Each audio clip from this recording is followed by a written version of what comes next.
ফরজ সালাতের পর সম্মিলিত মোনাজাত করা বিদআত। 32টা সহিহ হাদিস আছে হাত তুলে দোয়া করার, 24টা স্থান আছে হাত তুলে দোয়া করার। কতটি হাদিস আছে সহিহ? 32টা হাত তুলে দোয়া করার। স্থান কতটি আছে? 24টি। হাত তুলে দোয়া করা একটি গুরুত্বপূর্ণ ইবাদত। হাত তুলে দোয়া করা উচিত। হাত তুলে দোয়া করলে খালি হাত ফিরিয়ে দিতে আল্লাহ লজ্জা পায়।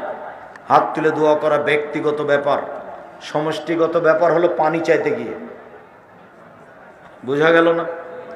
এই মাটিতে মাওলানা সিস মোহাম্মদ ইস্তিসকার জন্য তৃতীয় যেদিন দাঁড়ালেন মিম্বারে, সেদিন আকাশে মেঘ দেখা গেল। 3 দিনে আমি ছিলাম। মাওলানা সিস মোহাম্মদ সাহেব একটা সাদা চাদর গায়ে দিয়ে এসে ইমামের স্থানে দাঁড়ালেন। দীর্ঘ সময় ধরে হাত তুলে দোয়া করলেন। চোখের পানি ঝরঝর করে ঝরছিল। তৃতীয় দিন আকাশে মেঘ দেখা গেল।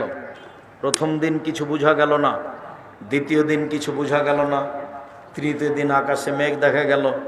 বিকালে মেঘ হলো, মনে হচ্ছে আমি এখন দেখতে পাচ্ছি।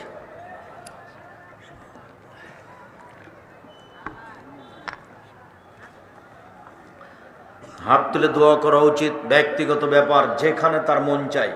কবরের কাছে হোক, মায়ের জন্য হোক, নিজের জন্য হোক, এখন হোক, রাতে হোক, দিনে হোক। কি